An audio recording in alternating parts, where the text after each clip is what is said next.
today's video nga, ito nga ang aking gagawin. Kung meron nga tayong a day in my life, syempre, meron din tayong a night in my life. Charis! So, ito nga mga yung ganap namin pagka-uwi nga namin galing trabaho ni Love.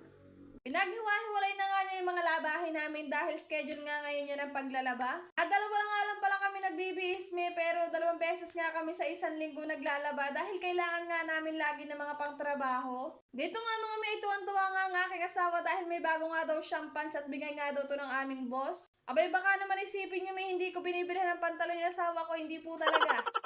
Hindi ko po talaga binibilhan dahil marami nga siyang pantalon at dun nga sa marami niyang pantalon, iilan nga lang gusto niyang gamitin at suotin. Hindi ko nga alam mga may kung kami nga lang mag-asawa yung gano'n, yung marami kami damit pero ilan nga lang gusto namin gamitin at suotin dahil dun nga kami komportable. Back to video na nga tayo mga may itong at nagpunas na nga rin ako nitong aming patungan dahil medyo malikabok na nga rin. Abay ere pa nga at may pagpalo pa nga sa puwetang ang aking asawa.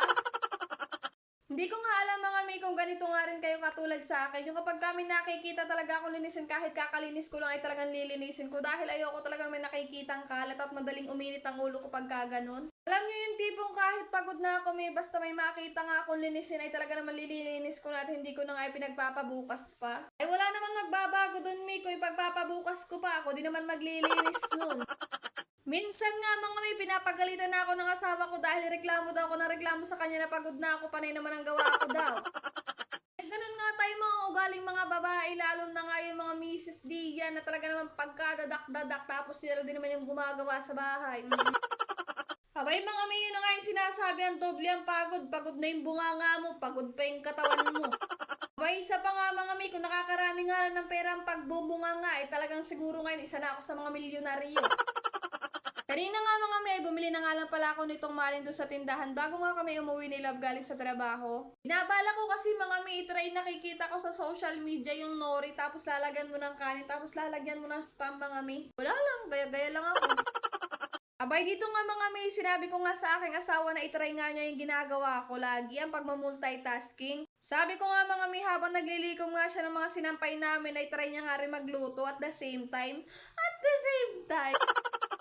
Kako nga ay para nga ma-experience niya yung pakiramdam na kapag dalawa-dalawa nga yung ginagawa mong gawaing bahay. Hindi nga mga may pinuntahan ko na at baka matuspok na yung aming niluluto, mag-uuling na lang area. Habang sila nga ay naglilikom nung aming mga damit na tuyo na ako at nagwalis na nga din ako dito sa aming kusina. Nagpatulong na nga rin yung asawa ko pagtutupin itong kumot dahil hindi nga daw siya magkaig at napakalaki nga nito. After nga ng mga ilang minuto mga minaluto na nga rin spam na niluluto ko. Kaya naman nagre-ready na rin ako ng iba kong gagamitin. Ay naglagay na pala ako